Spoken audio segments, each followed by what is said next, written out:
नमस्कार, समाचार एकांश के खास कार्यक्रम चर्चा में आप सभी का स्वागत है। आपके साथ मैं हूं हिमांशु सोनकर। उत्तर प्रदेश के विधानसभा चुनाव 2022 की उल्टी गिनती शुरू हो चुकी है। विधानसभा चुनाव के ऐलान से पहले ही राजनीतिक दल इलेक्शन मोड में आ चुके हैं। जैसे जैसे चुनाव नजदीक आते जा रहे हैं, सियासी समीकरण बनने बिगड़ने का दौर भी शुरू हो चुका है। सभी राजनीतिक दलों में कुछ नए चेहरे जुड़ रहे हैं तो कुछ पुराने चेहरे साथ छोड़कर जा रहे हैं। इस बीच नए गठबंधनों को लेकर भी मुलाकातों का दौर भी चल रहा है। भारतीय जनता पार्टी ने जहां उत्तर प्रदेश को 3 क्षेत्र में बांटकर अपने बड़े नेताओं को कमान सौंपी है, तो वहीं चुनावों की तैयारियों में विपक्षी पार्टियां भी पीछे नहीं हैं। कांग्रेस की महासचिव प्रियंका गांधी प्रदेश में लगातार दौरे कर अपनी पार्टी से छिटके वोटों को वापस पाने की भरसक कोशिश कर रही हैं, जबकि सपा बसपा अपनी अपनी सरकारों में किए गए कामों को लेकर गिना रहे हैं। कुल मिलाकर प्रदेश का माहौल चुनावी हो चुका है और अभी इसमें और गर्माहट आएगी। और भी बहुत कुछ देखने को मिलेगा। क्या कुछ प्रेडिक्शन लगाए जा सकते हैं, क्या नजरिया है खासतौर पर वरिष्ठ पत्रकारों का और राजनीतिक दलों का, आज इसी पर करेंगे चर्चा। लेकिन चर्चा से आगे बढ़ने से पहले आइए देखते हैं ये रिपोर्ट। हमने एक रिपोर्ट तैयार की है, वो हम आपको दिखाते हैं सबसे पहले। उसके बाद मैं अपने मेहमानों का परिचय आपसे कराऊंगा। पेश है ये रिपोर्ट। हमने तीन कृषि कानूनों को वापस लेने का निर्णय लिया है।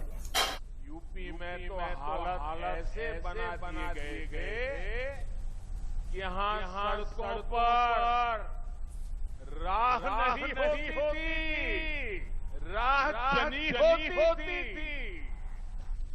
यहाँ की माताओं बहनों की सबसे बड़ी मुश्किल को दूर करने के लिए बुंदेलखंड में जल मिशन के तहत भी तेजी से काम हो रहा है। बुंदेलखंड और साथ विंध्याचल में पाइप से हर घर में पानी पहुंचे, इसके लिए विशेष अभियान चलाया जा रहा है। चुनावी पंडित कहते हैं कि दिल्ली की सत्ता का रास्ता उत्तर प्रदेश होकर गुजरता है, जिसने उत्तर प्रदेश में चुनावी बाजी मारी, केंद्र की सत्ता पर उसकी दावेदारी पक्की मानी जाती है। उत्तर प्रदेश के आगामी विधानसभा चुनाव की तैयारियां रफ्तार पकड़ चुकी हैं। भले ही चुनावी तारीखों के ऐलान में कुछ महीने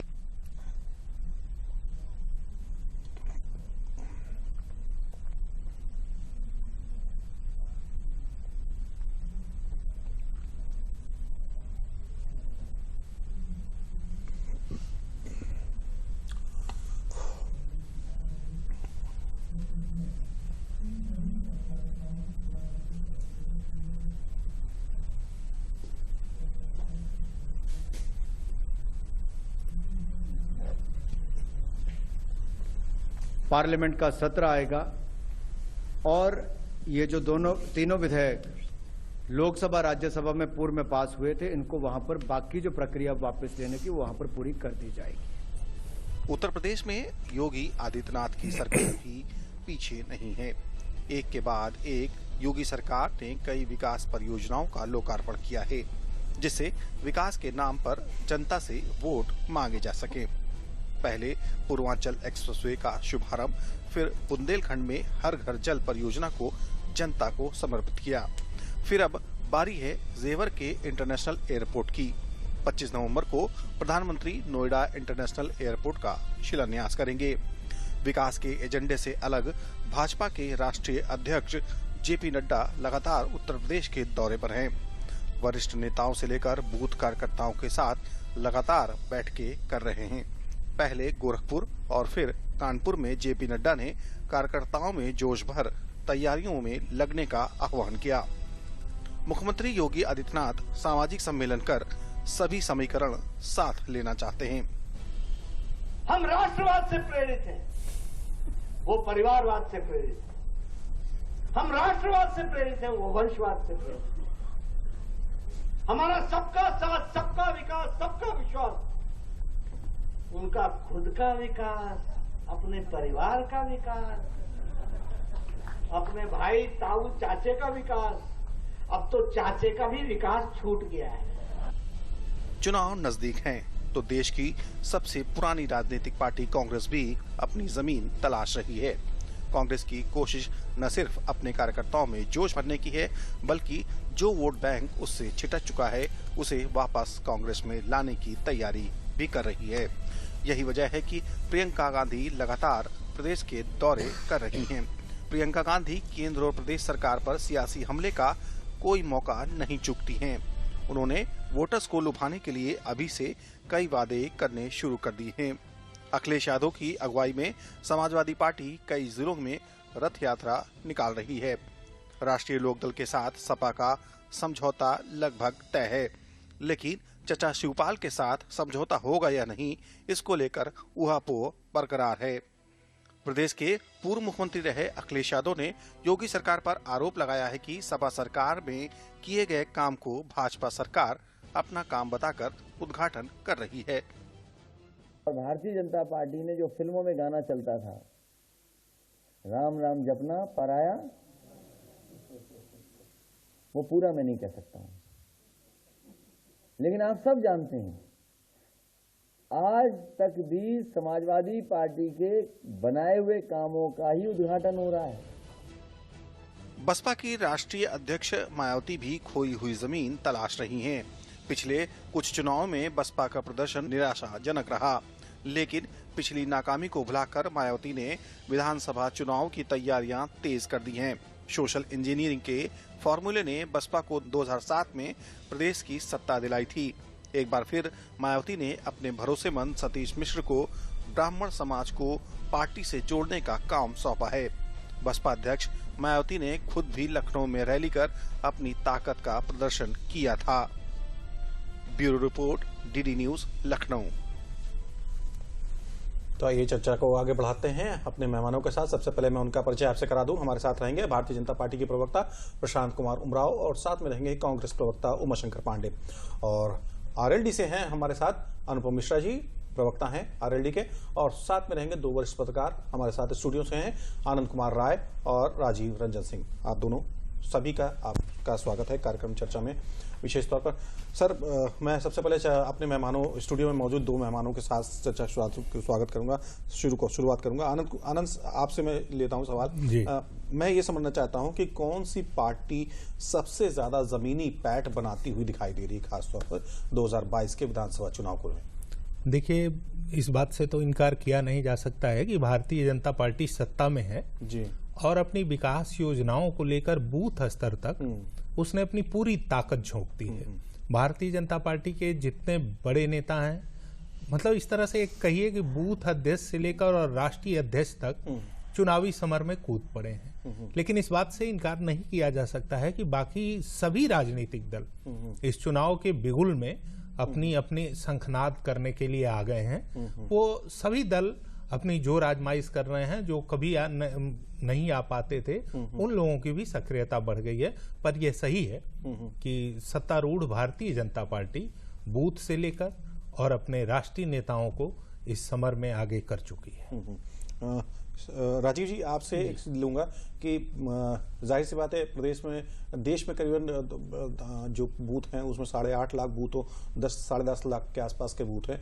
8-8.5 लाख बूथों तक भारतीय जनता पार्टी अपनी पहुंच बना चुकी है। तो क्या दिखता है कि आप किस तरह से इसको देखते हैं कि क्या वाकई जो भारतीय जनता पार्टी है, जो उसने अपने लक्ष्य रखा है, वो उस तक पहुंचती दिखाई दे रही? खासतौर पर अगर हम उस बात करें, जैसे कि आनंद जी ने कहा कि सबसे ज्यादा मजबूत वही दिखाई दे रही है, इसमें कितनी सच्चाई आपको दिखाई देती है? जी, देखिए, भारतीय जनता पार्टी की सबसे बड़ी खूबी रही है इस प्रदेश में, चाहे इस पूरे देश में, कि कोई भी चुनाव हो, छोटे चुनाव से बड़ा चुनाव, एक पूरी रणनीति के तहत लड़ती है। इसी रणनीति के तहत 1,70,000 बूथ उत्तर प्रदेश में इनके बनाए गए हैं। उसमें से करीब 1,64,000 बूथ अध्यक्षों की घोषणा अब तक हो चुकी है। इसके साथ साथ भारतीय जनता पार्टी के 3 शीर्ष के नेता जेपी नड्डा, राजनाथ सिंह और अमित शाह, इन तीनों नेताओं को विभिन्न प्रदेशों में जो भी बूथ सम्मेलन हो रहे हैं उसकी पूरी जिम्मेदारी दी गई है। तो भारतीय जनता पार्टी पूरे देश में, पूरे प्रदेश में कहीं भी रणनीति के स्तर पर अन्य दलों से बहुत आगे है।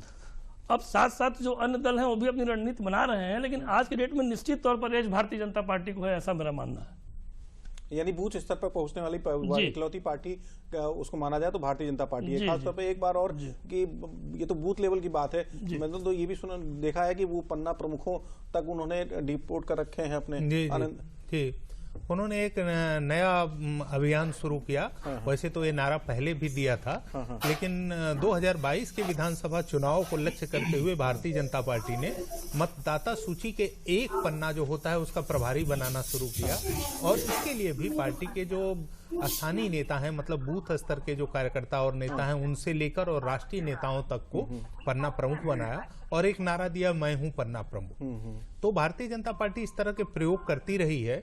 और आप अगर पीछे का याद करें तो 2017 के विधानसभा चुनाव से पहले जब उत्तर प्रदेश में समाजवादी पार्टी की सरकार थी, तब भारतीय जनता पार्टी ने परिवर्तन का नारा देकर एक लहर चलाया और उत्तर प्रदेश के 4 दिशाओं से परिवर्तन रथ यात्रा लेकर निकली थी। आज भी बहुत सारी यात्राएं निकल रही हैं और उस परिवर्तन को अब इस बार समाजवादी पार्टी के प्रमुख अखिलेश यादव ने नारा बना लिया है। वह अपने एजेंडे में परिवर्तन का नारा देकर समाजवादी विजय रथ यात्रा लेकर चल रहे हैं और वो दावा भी कर रहे हैं कि हम सत्ता में आएंगे, 2022 हमारा होगा, 22 में बदलाव का नारा है।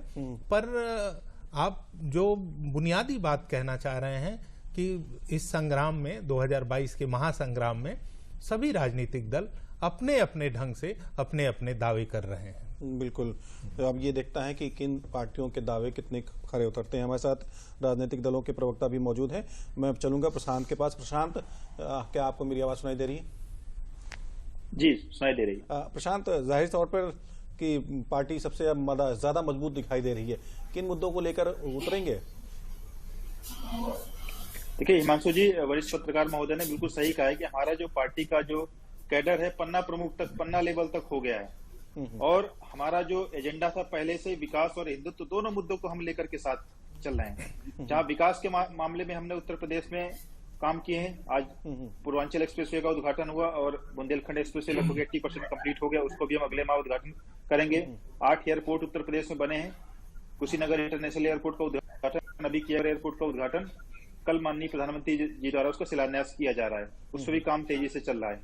इसके अलावा उत्तर प्रदेश में सबसे बड़ी समस्या पहले होती थी बिजली की। आज उत्तर प्रदेश में 18 से 24 घंटे के बीच बिजली रह रही। जिला मुख्यालय में 24 घंटे, तहसील में 22 घंटे और ग्रामीण अंचल में 18 से पहले हर प्रदेश बाहर से खरीदनी पड़ती थी। आज उत्तर प्रदेश बिजली के मामले में आत्मनिर्भर हो गया और सरप्लस बिजली हम दूसरे राज्यों को बिजली बेचने का भी काम कर रहे हैं। इसके अलावा सबसे अभूतपूर्व जो मूलभूत सुधार उत्तर प्रदेश में हुआ, पहले हम देखते थे पिछले 2017 से पहले हर 2-4 महीने में कहीं न कहीं उत्तर प्रदेश में कहीं दंगा होता था या इस तरह की अप्रिय घटनाएं होती थी, लेकिन आज उत्तर प्रदेश में 4.5 साल के कार्यकाल में आप बता दीजिए कहीं पर भी उत्तर प्रदेश के दंगे की जैसी घटना नहीं हुई है, न ही कोई बम ब्लास्ट हुआ है। 150 से ऐसे बड़े अपराधी थे जिनको उनको उचित जगह पहुंचाया जा चुका है। 4,500 से जो बड़े अपराधी माफिया थे उनको जेल के अंदर डाला गया है और 1500 करोड़ से अधिक की इस तरह की संपत्ति जो माफियाओं ने की जो थी उनको हमने सीज करने का काम किया है। पहले 2017 से पहले महिलाएं 6 बजे के बाद बाहर निकलने में ग्रामीण अंचल में डरती थी, इतना अपराधियों का बोलबाला था। आज तमाम मीडिया रिपोर्ट्स दिखा रहे हैं, जो ग्राउंड रिपोर्ट दिखा रहे हैं कि आज 8 बजे 9 बजे भी महिलाएं जाकर के रेस्टोरेंट में खाना खा सकती, सुरक्षित महसूस करती हैं। बालिकाओं को, महिलाओं को हमने सुरक्षा प्रदान करने का काम किया है। तो ये जो सारे मुद्दे हैं, इसके अलावा जो हमारा हिंदुत्व, जो हमारी सांस्कृतिक विचारधारा थी, उस पर भी हमने आगे बढ़ने का काम किया है। हम राम मंदिर का बनाने का मांग लगातार करते रहे जब से हमारी पार्टी बनी है और हमारी सरकार में राम मंदिर का निर्माण हो रहा है। इसके अलावा हम उत्तर प्रदेश का भी जो उसका प्राचीन गौरव है उसको दिलाने का काम करें, राम मंदिर बनवा रहे हैं, उसके साथ साथ उत्तर अयोध्या का जो उसका वैभव है उसको दिलाने का काम कर रहे हैं। अयोध्या में इंटरनेशनल एयरपोर्ट बन रहा है और जो लोग वहां पर हॉस्पिटल की मांग करते हैं तो उनके लिए हम राजा दशरथ जी के नाम पर हॉस्पिटल का भी बनाने का काम कर रहे हैं। काशी में भी आपने देखा देव दीपावली का भव्य आयोजन किया गया, काशी का बिल्कुल पुनरुत्थान हो रहा है। आज काशी विश्वनाथ आप जाकर के देखिए, उसका भी जल्दी शीघ्र दिसंबर महीने प्रधानमंत्री जी उद्घाटन करने वाले हैं। मथुरा का कायाकल्प हो रहा है, मथुरा में ब्रज विकास बोर्ड माननीय योगी आदित्यनाथ जी ने बनाया और मथुरा में भी प्रोग्राम हुआ पिछले 2 हफ्ते पहले। मथुरा में भव्य उसका आयोजन कार्यक्रमों किए गए। तो हम विकास और हिंदुत्व दोनों मामले को लेकर के चल रहे हैं। हमारे साथ कांग्रेस के प्रवक्ता उमाशंकर पांडे भी हैं।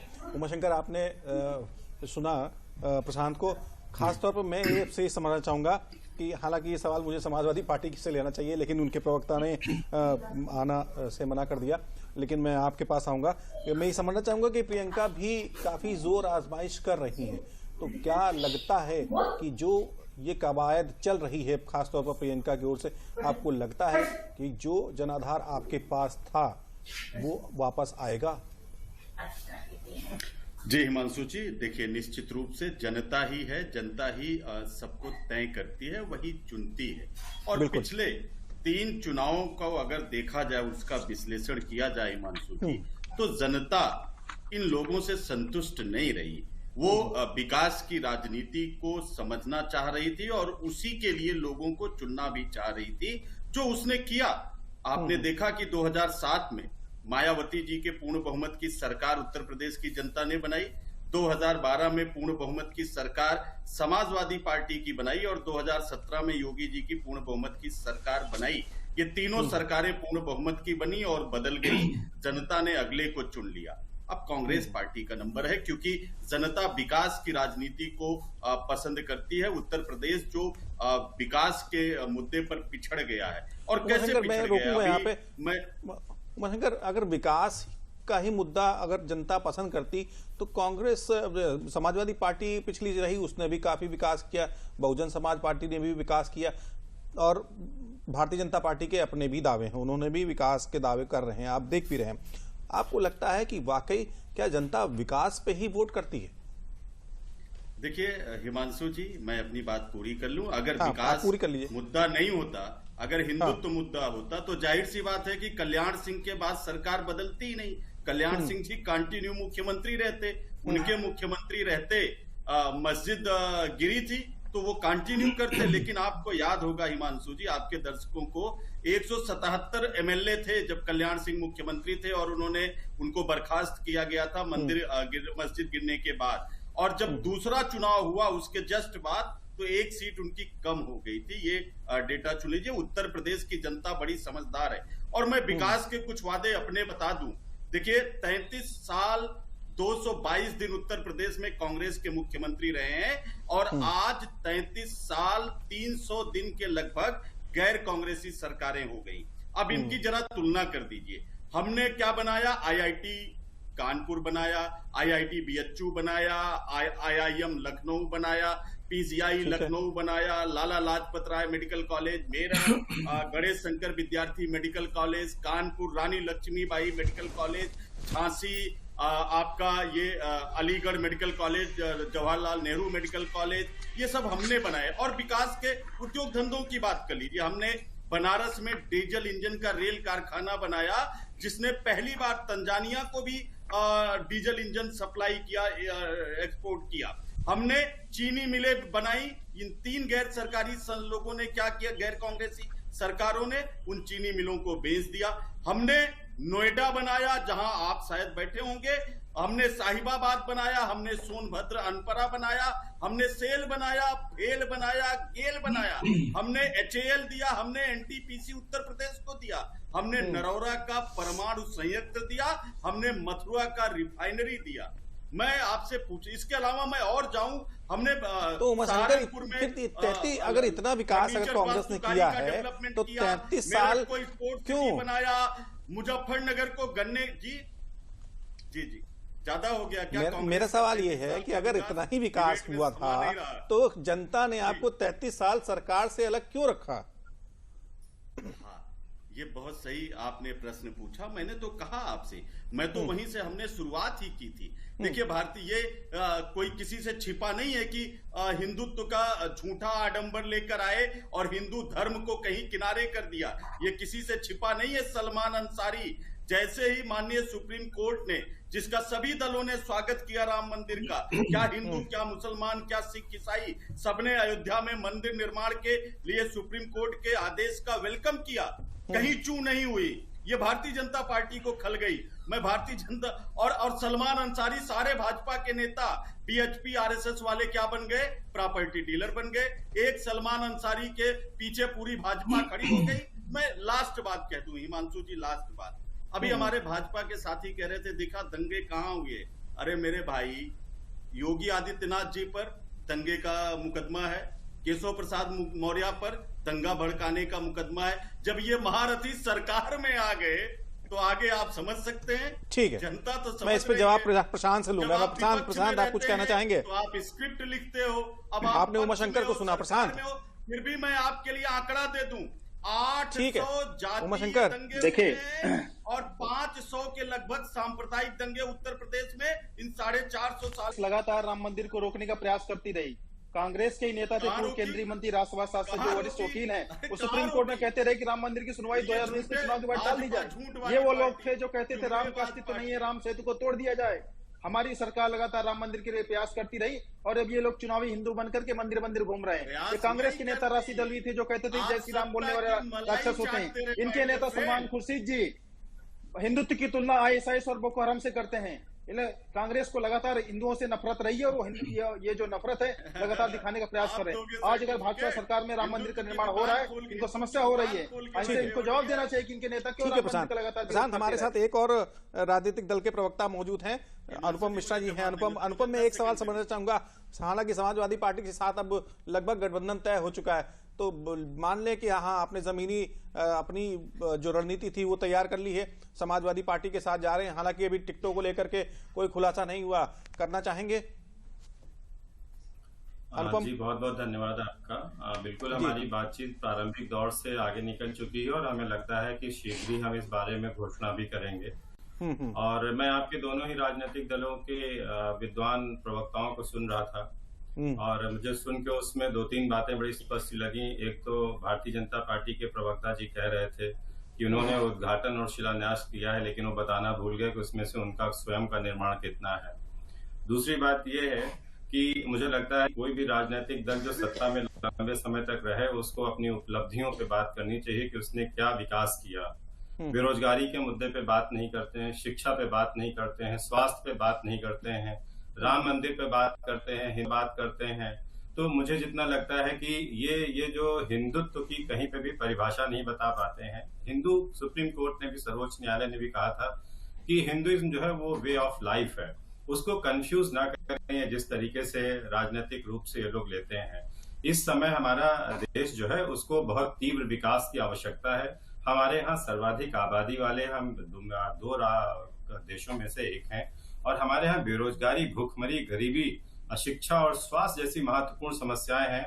और मुझे बड़ा दुख हुआ कि दोनों बड़े राजनीतिक दल हैं जो राष्ट्रीय स्तर पर हैं और उसके बावजूद वो उन मुद्दों को नहीं छूते हैं, लेकिन आपस में सिर्फ आरोप और प्रत्यारोप की राजनीति करते हैं। देखिए, जनता को आप एक बहुत लंबे समय तक गुमराह नहीं कर सकते हैं, बहुत लंबे समय तक आप इधर उधर की बातें बताकर बरगला नहीं सकते हैं। अब शिक्षा हुई है, लोगों में संचार की क्रांति है, लोगों तक संदेश पहुंचते हैं, लोगों तक ज्ञान पहुंचता है, बातें पहुंचती हैं, तो जनता काफी अब समझ चुकी है। अब इससे कोई फर्क नहीं पड़ेगा कि आपने कहां तक पन्ना प्रमुख बना दिया और कहां तक आपने बूथ लेवल तक काम कर दिया। अगर आपने काम किया होगा तो आपको पन्ना प्रमुख बनाया हो आपने, बूथ पे आदमी बनाया हो न बनाया हो, बात आपकी पहुंच जाएगी।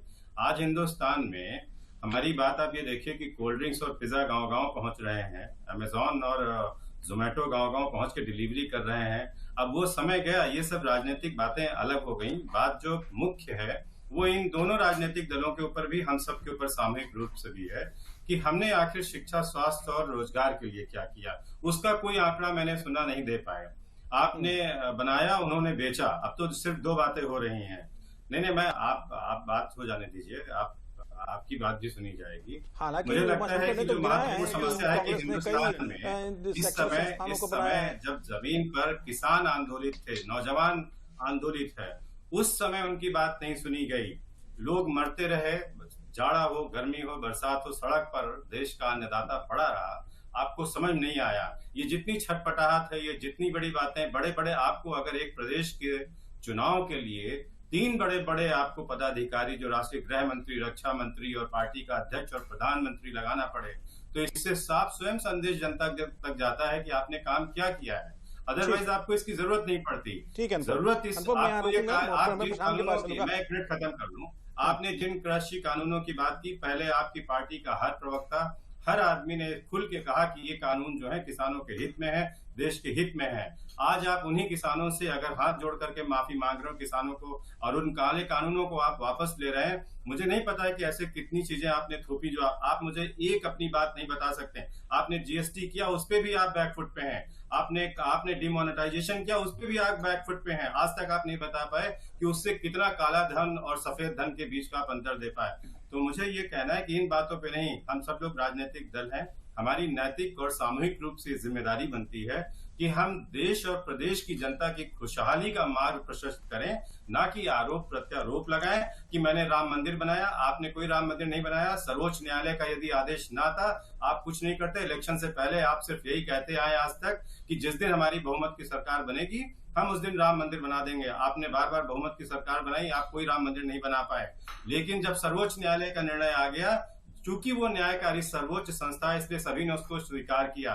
और आपको इस बात के लिए पूरे देश की जनता को धन्यवाद देना चाहिए कि सर्वोच्च न्यायालय के निर्णय को सभी ने साथ स्वीकार किया और सभी ने उसको अपना लिया। राम आपके नहीं है, राम इस मुल्क के पूरी आवाम के हैं, वो आराध्य हैं हम सबके, उसका कोई ठेका भारतीय जनता पार्टी ने नहीं अनुपम, मैं यहाँ रोकूंगा। हमारे साथ दो और खास मेहमान स्टूडियो में मौजूद हैं।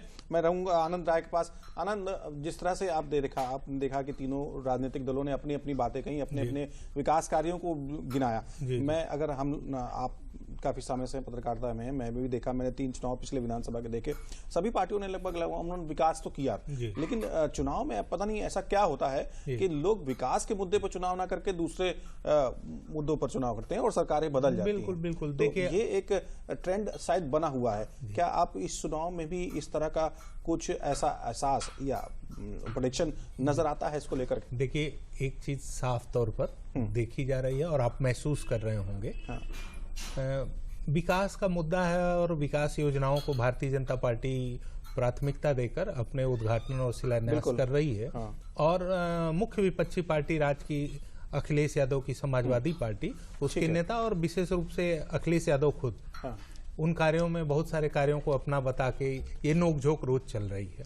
ये इन दोनों लोगों के अपने मुद्दे हैं जी। पर इससे इतर एक देखिए, सभी राजनीतिक दलों में, चाहे वो भारतीय जनता पार्टी हो, चाहे समाजवादी पार्टी हो, चाहे बहुजन समाज पार्टी हो, या कोई भी राजनीतिक दल हो, इनके कार्यक्रमों पर नजर डालेंगे तो जातीय सम्मेलन हो रहे हैं। समाजवादी पार्टी ने प्रबुद्ध सम्मेलन शुरू किया, बहुजन समाज पार्टी ने शुरू किया, भारतीय जनता पार्टी ने शुरू किया।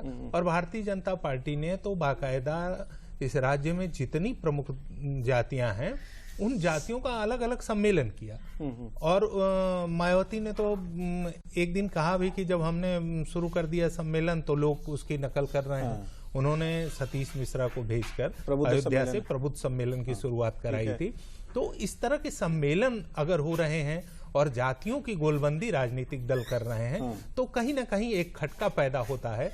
ये कोई भी आदमी ये सवाल खड़ा कर सकता है कि जब विकास की बात है और विकास के एजेंडे पर वोट लेना है तो फिर ये जाति गोलबंदी क्यों?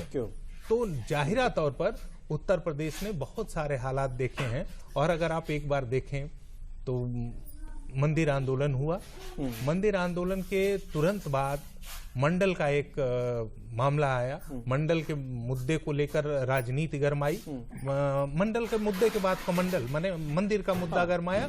और इन दोनों के बीच 1993 में कांसीराम बहुजन समाज पार्टी के संस्थापक और समाजवादी पार्टी के संस्थापक मुलायम सिंह यादव ने एक गठजोड़ किया। दोनों के गठबंधन से एक सरकार बनी जो कि एक जातियों की गोलबंदी थी। ठीक है। तो जाति समीकरण के आधार पर वो प्रयोग हुआ, फिर प्रयोग चलते रहे और धीरे धीरे आप देखिए कि अब टिकट के बंटवारे में जातियों को प्राथमिकता दी जाती है। जिस जाति के जिस क्षेत्र में वोट ज्यादा रहते हैं उस जाति का प्रत्याशी उतारा जाता है। और मैं तो इससे थोड़ा सा आगे और ये कहूंगा कि एक तरह से सांप्रदायिक ध्रुवीकरण भी राजनीतिक दल करते हैं। हिंदू मुस्लिम का भी कार्ड चलता है। तो जातियों से ऊपर ये भी एक बड़ा मामला रहता है। तो आप इससे इनकार नहीं कर सकते कि विकास एक राजनीतिक चुनावों में राजनीति का एक बड़ा मुद्दा होता है। लेकिन इससे भी इनकार नहीं कर सकते कि सभी राजनीतिक दल अपने अपने सत्ता बनाने के लिए, अपनी पारी लाने के लिए, अपने को सरकार में काबिज करने के लिए अन्य समीकरणों पर भी ध्यान देते हैं और उस पर काम करते हैं। राजीव जी, आप कितना सहमत है? मैंने भी ये देखा है कि बात शुरू में तो विकास की होती है, मुद्दों की बात, विकास के मुद्दों पे बहस भी होती है, लेकिन चुनाव आते आते जो आनंद कह रहे हैं वो उस पे चला जाता है चुनाव। जी, मैं इनकी बात से पूरी तरह से सहमत हूं और मैं भारत की चुनावी राजनीति को दो कालखंड में बांटता हूं। 1989 के बाद से जितने भी चुनाव हुए, 1989, 1991 दो चुनाव हुए जिसमें लोकसभा विधानसभा चुनाव साथ में हुए उत्तर प्रदेश के, उसके बाद से डिफर हो गया। 1989 में बोफोर्स था, बोफोर्स का पता नहीं लगा चुनाव के बाद। उसके बाद से कांग्रेस लगा, जैसा कि भैया ने बताया। तो सारे चुनाव विकास पे शुरू जरूर होते हैं, विकास की बात जरूर की जाती है कि विकास करेंगे, लेकिन अंततः उस चुनाव की दिशा भावनात्मक मुद्दों पर चली जाती है और अंत में चुनाव का परिणाम विकास एक बहुत छोटा चीज रह जाता है और बाकी चीजें जुड़ के ही परिणाम चुनाव के निकलते हैं। ठीक है, चलूंगा मैं राजनीतिक दलों के पास, उनके प्रवक्ता हमारे साथ हैं। अनुपम, सबसे पहले मैं आपसे ही समझना चाहूंगा, ऐसा क्यों? विकास की बात तो होती है, लेकिन जब चुनाव आते हैं तो टिकट बंटवारे के समय कौन किस जाति से है, कौन किस समुदाय से है? उमाशंकर हमारे साथ, शायद उनका संपर्क टूट गया है, चलेंगे। ठीक है, प्रशांत के पास। प्रशांत, आप सही सवाल लेंगे। जाहिर सी बात है कि सम्मेलन मैंने पिछले 2017 के चुनाव में भी देखे, भारतीय जनता पार्टी ने भी ये जातिगत सम्मेलन किए, सुप्रीम कोर्ट ने उसमें एक ऑर्डर दिया, तो उसके बाद भी आपने उसका नाम बदल के इस तरह से सम्मेलन अभी भी किए, इस साल भी हुए। तो आखिर ऐसा क्यों? विकास जब है, आपको ये कॉन्फिडेंट है कि हमने ये विकास कार्य किए, तो फिर जातिगत चुनाव को लेकर के क्यों होता है? टिकट बंटवारा में जातिगत चीजों को लेकर क्यों ध्यान रखा जाता है? प्रशांत। देखिए जी, भारतीय जनता सभी वर्गों की पार्टी है। जो सम्मेलन आयोजित किए जाते हैं उनका मोटिव ये रहता है कि हम सभी वर्गों तक अपनी पकड़ बनाएं और सभी वर्गों को हम प्रॉपर रिप्रेजेंटेशन दें। हमारी पार्टी किसी एक परिवार की पार्टी नहीं, कि एक जाति की पार्टी नहीं, कि एक ही परिवार का, एक ही कुनबे का कब्जा होगा। हमारी पार्टी में अगला राष्ट्रीय अध्यक्ष कौन होगा पता है। हम सभी को अपनी पार्टी में स्थान देने का काम करते हैं। हमने अगर 42 लाख लोगों को आवास दिया है उत्तर प्रदेश में, हमने जाति धर्म देख करके नहीं दिया। आज उत्तर प्रदेश के 30,000 ग्राम पंचायतों में टैप वाटर सप्लाई हो रहा है, तो हम जाति धर्म देख करके काम नहीं कर रहे हैं। अगर जो भी हमने सड़कें या हॉस्पिटल हम बना रहे हैं, 33 मेडिकल कॉलेज बना रहे हैं, एयरपोर्ट बना रहे हैं, हम जाति धर्म देख करके काम नहीं करते हैं। बिल्कुल। और जिस तरीके की हम और ध्रुवीकरण हमने नहीं किया। आज देखिए, जिन्ना को लेकर के कौन आया? समाजवादी पार्टी के वरिष्ठ नेता जिन्ना को सेनानी बता रहे हैं। हम तो जिन्ना की बात नहीं करते हैं। कांग्रेस के नेता सलमान खुर्शीद हिंदुत्व की तुलना बोको हराम आईएसआई से करते हैं। कांग्रेस नेता राशिद अल्वी जी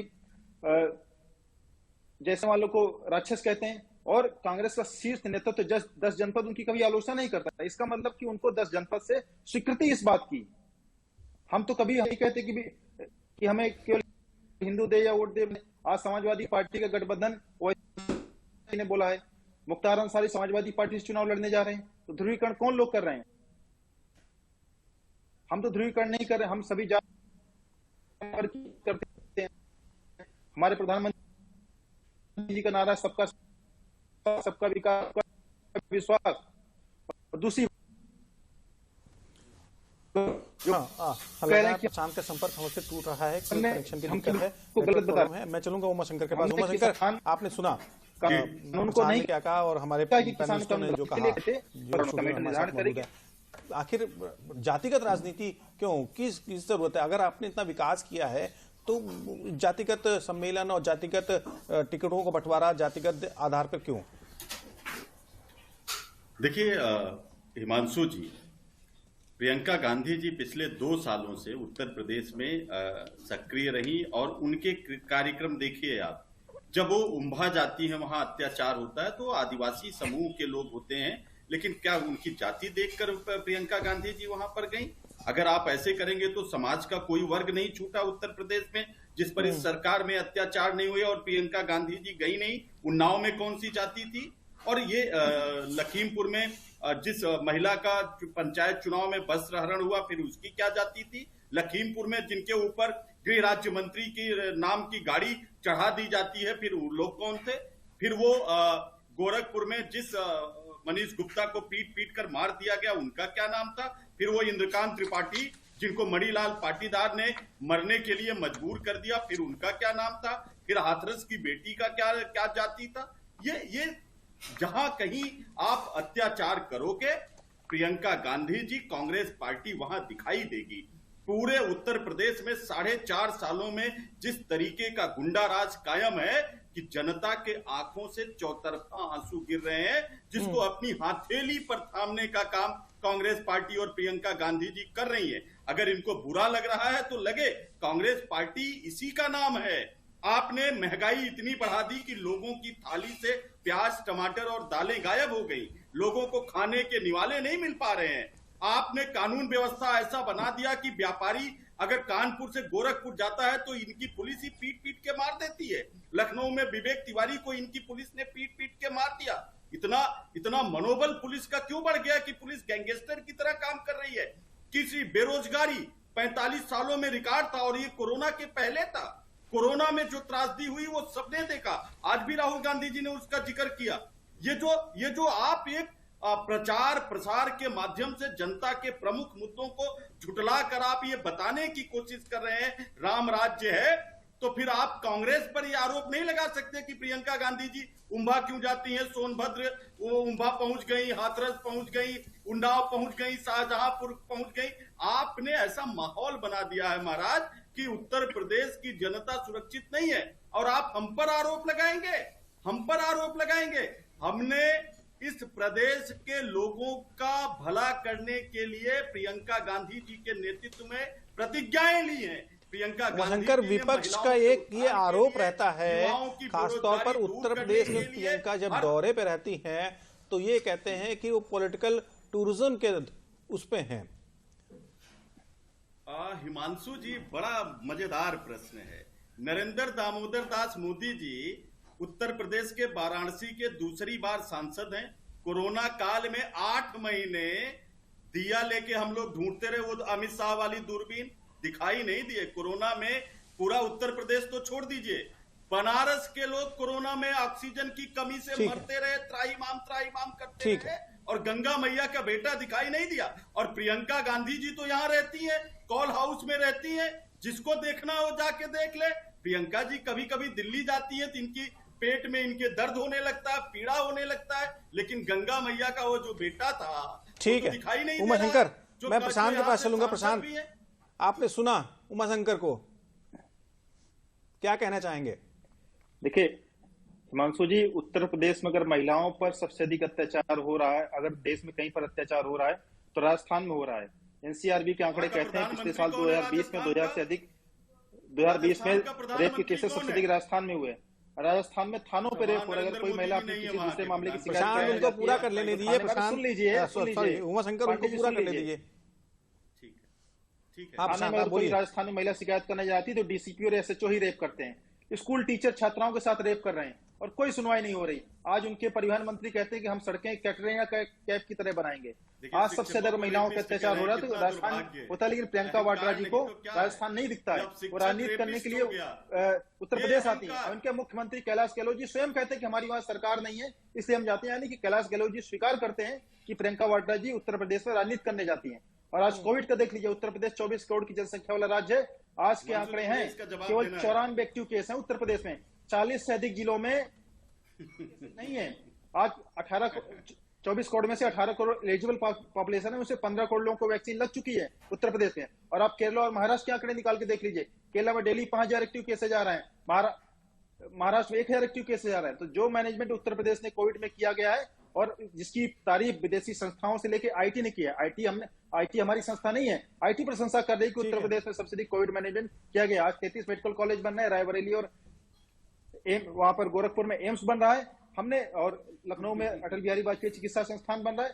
500 से अधिक ऑक्सीजन प्लांट लग चुके हैं। जो आज इतने बड़ी जनसंख्या वाले राज्य को सबसे अधिक मैनेजमेंट कोविड के काल में योगी सरकार द्वारा किया गया है। ठीक है, हिमांशु जी, मुझे 10 सेकंड चाहिए। स्टूडियो में मौजूद मेहमानों से बात करेंगे। आनंद, मैं एक चीज ये समझ रहा हूँ, वहां पर सपा बसपा की बात हो गई, लगभग आरएलडी ने अपना पक्ष रख ही दिया, कांग्रेस भी हमारे साथ है, भारतीय जनता पार्टी के प्रवक्ता भी हमारे साथ है। हम ये समझ जाएंगे खासतौर पर बहुजन समाज पार्टी का क्या रोल रहने वाला है। हालांकि उन्होंने एक बात दोहराई है, आज भी मायावती कार्यालय पे एक बड़ी बैठक हुई, मायावती ने भी कल ये कहा कि वो सोशल इंजीनियरिंग पर विशेष जोर, तो वो लगता है कि हाँ वो उसी पुराने फॉर्मूले पर जलती हुई दिखाई दे रही है, या उनका अभी भी कुछ जनाधार आपको दिखता है कि हाँ बचा हुआ है? देखिए, जनाधार को परिभाषित करने के लिए आपको मतदान के बाद जब मतगणना होगी, परिणाम आएगा, तभी हम दावे के साथ कोई आकलन कर सकते हैं। लेकिन मैं हिमांशु जी बात आपकी ही कर रहा हूं, लेकिन जो एक आकलन किया जाता है वो बहुजन समाज पार्टी 2017 में 19 सीटों पर उत्तर प्रदेश की 403 विधानसभा क्षेत्रों में सिर्फ 19 सीटों पर जीत पाई। ठीक है, आज उनका एक और विधायक उनके वो तो वंदना सिंह, आजमगढ़ जिले के सगड़ी विधानसभा क्षेत्र की विधायक हैं वंदना सिंह, जिनको मायावती ने राज्यसभा चुनाव के दौरान 7 विधायकों को निलंबित किया था, उसमें वंदना को भी निलंबित कर दिया था। तो आज उन्होंने भारतीय जनता पार्टी की सदस्यता ग्रहण की है। और देखिए, चुनाव जब आते हैं तो ये तो आना जाना लगा रहता है राजनीतिक दलों में, और जिस दल में ज्यादा उम्मीद लोगों को दिखती है, सुरक्षित अपना भविष्य दिखता है, उस दल की तरफ झुकाव ज्यादा होता है, ज्यादातर लोग जाते हैं। अभी 4 MLC भी भारतीय जनता पार्टी की सदस्यता ग्रहण की है, लेकिन ऐसा नहीं है। समाजवादी पार्टी में भी कई विधायक लोग गए हैं, बिल्कुल। तो ये आना जाना तो लगा रहेगा। जहां तक आप जो बहुजन समाज पार्टी के बारे में बात कर रहे थे, तो कल मायावती जी ने जो कल बैठक की थी, उन्होंने उत्तर प्रदेश की जो अनुसूचित जाति के लिए आरक्षित 86 विधानसभा क्षेत्र हैं, उन विधानसभा क्षेत्रों के कार्यकर्ताओं से उन्होंने संवाद किया और अपने संगठन को, उनका भी संगठन नीचे लेवल तक है, तो अपने संगठन के लोगों को एक जिम्मेदारी दी कि जैसे 2007 से 12 तक हमारी सरकार रही और हमने जो सोशल इंजीनियरिंग से जो विकास कार्य किए उसको हम करेंगे। और जो सबसे बड़ी बात उन्होंने कहा कि जो उन पर एक आरोप लगा कि उन्होंने पत्थरों का शहर बना दिया, केवल स्मारक बनाए, तो उन्होंने कहा कि हमारे जो महापुरुष थे, हमारे आराध्य थे, उनके स्मारक का कार्य पूरा हो चुका है, अब जरूरत पड़ेगी तो हम करेंगे, अब हम विकास करेंगे।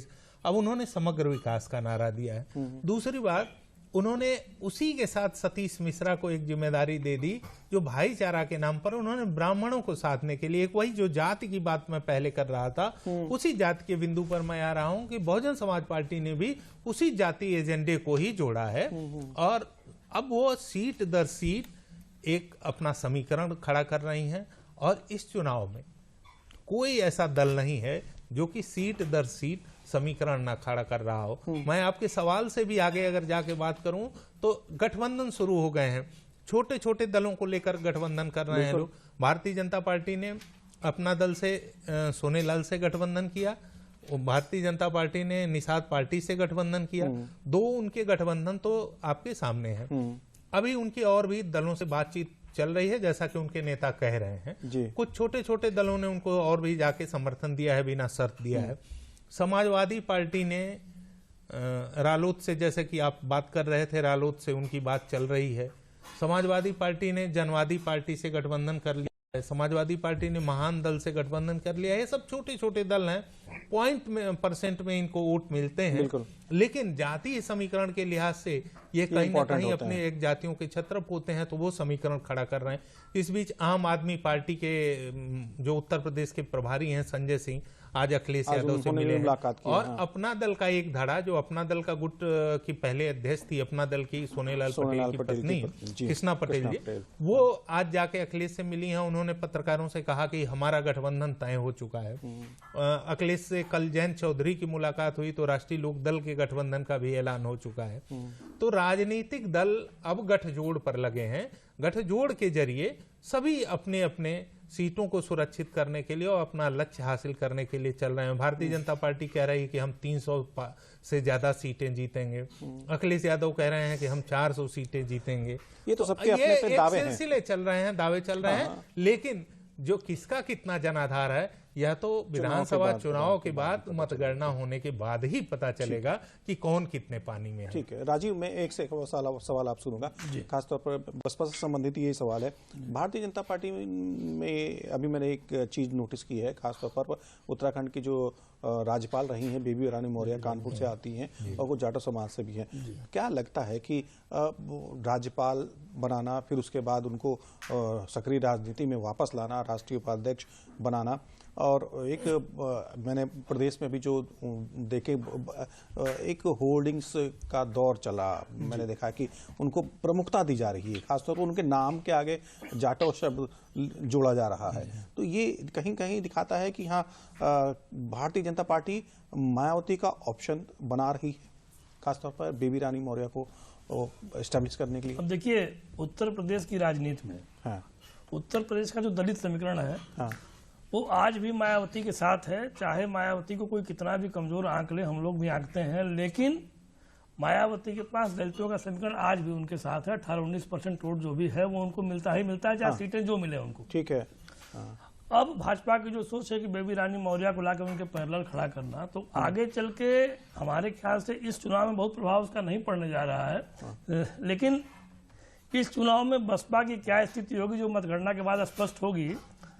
इसके बाद आगे के समीकरण के लिए बेबी रानी मौर्य बहुत महत्वपूर्ण होंगी, ऐसा मेरा मानना है। इस चुनाव में बहुत ज्यादा उनके आने ये भी हो सकता है ना कि उनका गोल आगे का हो, दूरदर्शिता। जाहिर सी बात है, भारतीय जनता पार्टी कुछ भी करती है तो बहुत सोच समझ के करती है। बिल्कुल नहीं, देखिए मैं राजीव रंजन की बात से सहमत हूँ कि बेबी रानी मौर्य को लाए हैं। जहां तक देखिए राज्यपाल से और राजनीति में लाने का, तो आपको याद होगा कि उत्तर प्रदेश के एक बड़े नेता होते थे, कांग्रेस पार्टी के अध्यक्ष भी थे, महावीर प्रसाद जी। वो राज्यपाल भी रहे और राज्यपाल के बाद फिर आके वो चुनाव लड़े और फिर केंद्र सरकार में मंत्री बने थे। तो ऐसे तो बहुत सारे दृष्टांत हैं, लेकिन एक चीज आपको ध्यान में होगा कि मायावती अपनी रैलियों के, अपने कार्यक्रमों की शुरुआत आगरा से ज्यादातर करती रही हैं पिछले चुनावों में। ठीक है। इसलिए कि आगरा दलित आबादी का एक बड़ा इलाका है और वो प्रभावित करता है चुनाव परिणामों को। बिल्कुल। भारतीय जनता पार्टी ने दलित अनुसूचित समाज को साधने के लिए, और खासतौर से जिस समाज से, जाटो वर्ग से मायावती आती हैं, उस वर्ग की एक नेता को, जिनको राज्यपाल बनाया, फिर राष्ट्रीय स्तर पर उनको एक बड़ा ओहदा दिया है, उनको उपाध्यक्ष बनाया है, उनको तमाम जिम्मेदारियां दी हैं। तो बेबी रानी मौर्य हो या कोई एक चेहरा हो, जब बड़ा कोई राजनीतिक दल आगे देता है, मौका देता है, और उनके कार्यकर्ता, जो कहा जा रहा है कि भारतीय जनता पार्टी विश्व की सबसे बड़ी पार्टी बन गई है, तो जाहिर तौर पर उनके कार्यकर्ता भी ज्यादा हैं, तो कार्यकर्ताओं के बीच नाम जा रहा है, तो एक स्थापित कर रही है पार्टी, और भारतीय जनता पार्टी ये प्रयोग करती है। आप देखिए कि हर वर्ग, हर जात के नेताओं को आगे करके उनको बड़ा बनाने का काम सिर्फ भारतीय जनता पार्टी ही करती है। दूसरे दलों में भी है, ऐसा नहीं है। अभी देखिए जातीय समीकरण में अखिलेश यादव ने भी अपने पार्टी के प्रदेश की कमान पहले राम शरण दास मुलायम सिंह के जमाने में करते थे, वो दूसरे समाज से थे। अभी नरेश उत्तम जी हैं, नरेश उत्तम जी को जब अखिलेश यादव ने समाजवादी पार्टी का प्रदेश अध्यक्ष बनाया, तो कभी वो अपनी जात आगे नहीं लिखते थे। लेकिन आज की तारीख में नरेश उत्तम को देखे तो नरेश उत्तम पटेल भी लिखा जाता है, ये बताने के लिए कि वो कुर्मी समाज के हैं, और कुर्मी समाज का भी यहाँ बहुत बड़ा प्रभाव है। अपना दल, जिसकी नेता एक केंद्र में मंत्री हैं अनुप्रिया पटेल, और उनकी मां दूसरे धड़े की अध्यक्ष हैं, और समाजवादी पार्टी जो मुख्य विपक्षी पार्टी है वो कृष्णा पटेल के साथ गठबंधन कर रही है। जो सत्तारूढ़ भारतीय जनता पार्टी है वो अनुप्रिया पटेल के अपना दल से गठबंधन कर चुकी है, 2-3 चुनाव लड़ चुकी है। तो ये जातियों को जो जोड़ने के लिए सब कुछ चल रहा है, ये सारी कवायद बस यही है कि सबको मिला के हम अपना समीकरण खड़ा करें और अपनी जीत हासिल करें। ठीक है, हमारे साथ कांग्रेस प्रवक्ता भी हैं, मुस्कुरा रहे हैं शायद किसी बातों पर। मैं उमाशंकर आपसे पूछूंगा, एक सवाल आपसे लूंगा, खासतौर पर प्रदेश अध्यक्ष जब लल्लू जी को बनाया गया था, अजय कुमार लल्लू जी को, उसके बाद कमान प्रदेश की उनको हाथ में दी गई, लेकिन बाद में ऐसा क्या हुआ कि अब शायद वो साइडलाइन होते दिखाई दे रहे हैं। प्रियंका लगातार दौरे कर रही हैं, उनको शायद वो स्पेस कांग्रेस नहीं दे रही है जो शायद उनके हकदार थे। हिमांशु जी, वो अजय कुमार लल्लू जी तो अध्यक्ष हैं, वो लगातार मेहनत कर रहे हैं। केशव मौर्य का मामला थोड़ा ज्यादा क्रिटिकल हो गया है, उस पे अगर जरा आप बीजेपी के प्रवक्ता से पूछते कि आजकल क्या चल रहा है, तो शायद थोड़ा ज्यादा अच्छा। केशव मौर्य अध्यक्ष का जवाब तो जो पूछा गया उसका बताइए। मुझे हमारे पास समय है, मैं सवाल जवाब ले लेता हूँ प्रशांत से। प्रशांत, आप जवाब दे दीजिए, हमारे पास समय की कमी, ये आखिरी सवाल। 100 पर शिक्षकों ठीक है जी अध्यक्ष पूरे प्रदेश में घूम रहे हैं। उमाशंकर के प्रवक्ता को हिमांशु जी कहिए आपके परिवार के अलावा कोई टिक ही नहीं सकता। परिवार के बाहर के व्यक्ति को आप देख नहीं सकते, लल्लू जी को आप देख नहीं सकते, इतना सक्रिय हो रहे हैं आप। के बाहर आप अभी अध्यक्ष नहीं चुन पा रहे हैं 4 साल से। अध्यक्ष बड़ा बन जाता है, फिर बेटा छोड़ के भाग जाता है, फिर मां बन जाती है, निवेदन करता हूँ और उनकी बेटी के कगार पे है। क्या कोई नाम है हमारे देश हमारे किसी कार्यकर्ता को अध्यक्ष बना देंगे? उमाशंकर हमारे किसी को नहीं पता कि हमारा ठीक है आपके यहाँ तो प्रियंका गांधी अध्यक्ष बनेंगे, आपके हमारे देश का शिक्षक प्रियंका गांधी गुलामी कर रहे थे, प्रियंका करिए। मैं इसका जवाब ले रहा हूँ। उमाशंकर मैं यहाँ रोकूंगा। प्रशांत इसका जवाब जल्दी से लीजिए, हमारे पास समय की कमी है, हमें प्रोग्राम को वाइंड अप करना होगा। भाजपा के प्रवक्ता हमारे देश उमाशंकर रेपिस्ट नहीं हो सकता। ठीक है, आप उमाशंकर को बात तो पूरी करने दीजिए। उमाशंकर माफी मंगवाइए इनसे। हमारे देश का शिक्षक रेपिस्ट है। उमाशंकर ठीक है, उमाशंकर प्लीज उनको अपनी बात तो कहने दीजिए ना, जवाब तो देने दीजिए। हमारे देश का शिक्षक रेपिस्ट है हिमांशु जी। मैं ठीक है, मैं जवाब ले रहा हूं प्रशांत से। प्रशांत इसका जवाब दे रहे हैं। उमाशंकर आप रुकेंगे तो आप बोलने तो दीजिए। ठीक है उमाशंकर, देखिए मैं आपका अशोक गहलोत प्लीज उमाशंकर, हाँ प्रशांत आप अपनी बात पूरा करिए। माफी मांगिए। इनका तो माइका भी जमानत पे है, ससुराली जमानत पे है। सबसे बड़े किसान है देश के रॉबर्ट वाड्रा, वो भी चलिए अब ठीक है। मुझे मजबूरी में आप दोनों को ऑडियो रोकना पड़ेगा। हमारे पास समय की बहुत कमी है, हम प्रोग्राम को यहीं पे वाइंड अप करते हैं। अपने मेहमानों का बहुत बहुत शुक्रिया करना चाहूंगा। प्रशांत आपका, उमाशंकर आपका, अनुपम मिश्रा आपका, और हमारे स्टूडियो में मौजूद दो खास वरिष्ठ पत्रकार राजीव रंजन जी और अनंत कुमार जी, आपका बहुत बहुत शुक्रिया। कार्यक्रम को फिलहाल हम यहीं पे विराम देंगे, आपसे फिर मुलाकात करेंगे किसी नए मुद्दे के साथ। तब तक के लिए हमें दीजिए इजाजत। नमस्कार।